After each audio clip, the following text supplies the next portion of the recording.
उत्कल सम्मेलन साधारण संपादक। सारे उत्कलमणि गोपबंधु दास भलिया तो किए पारे कि सी हूँ प्रथम पीसी सभापति थे कांग्रेस और जो सेवा कार्य आज पर्यटन गोटे भारत रत्न मिललानी गोटे दुखर विषय आपण हूँ जिते बुद्धिजीवी मान देखु भारत रत्न प्रसंग उठिले तो मधुबाबू कथा भी उठी गोपबंधु कथा उठी पाइबार तो निश्चित भाव योग्य पात्र से माने ताहा केंद्र सरकार विचाराधीन अच्छी से माने जिते चाहिए तथापि कौन कहे आज जो पुण्यतिथि जो अवदान बलिदान जो देते आम ओडिशा गठन मुख्य ओडिशा कहले भूल हेनी कि कौन कर आदर्श युवापीढ़ी मैंने विषय कहवाई तो बहुत किसी अच्छी तेरे एति अत्यंत संक्षेप कहुपर उत्कलमणि गोपबंधु दास उत्कल जनकर जड़े अत्यंत अत्यंत सुयोग्य संतान जहाँकर तुलना नहीं बोली कहले अत्युक्ति हम ना जो उत्कल जननीकर जो मैंने सबू उत्कल जननी कि निजर जीवन बलिदान देइचंती विभिन्न प्रकार संग्राम माध्यम से भितर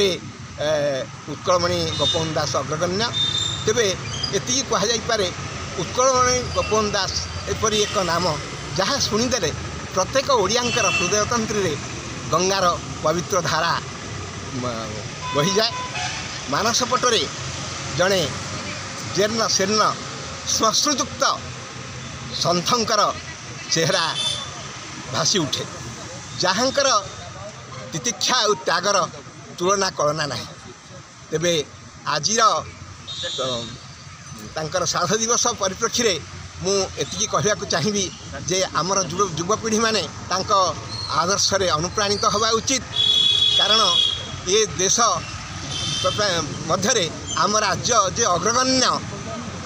पृथ्वी विषय चिंता करने से कथा गोपबंधु प्रमाणित कर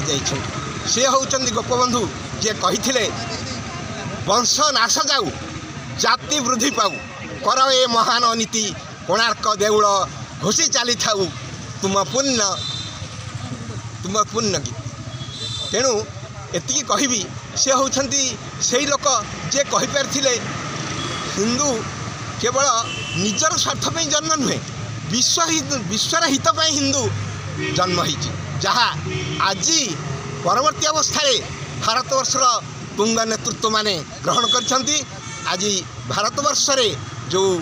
भारतवर्ष विश्वगुरु हवापाई कि जो चिंता उद्रेक होइछि ताहा जे ओडिशा रे बहु पूर्वर हो सारी से कथा आमको भावक पड़ो चिंता करिया पड़ो आमर युवक मैंने से कथा जाना उचित आमर पूर्वज मैंने केते आगुआ थिले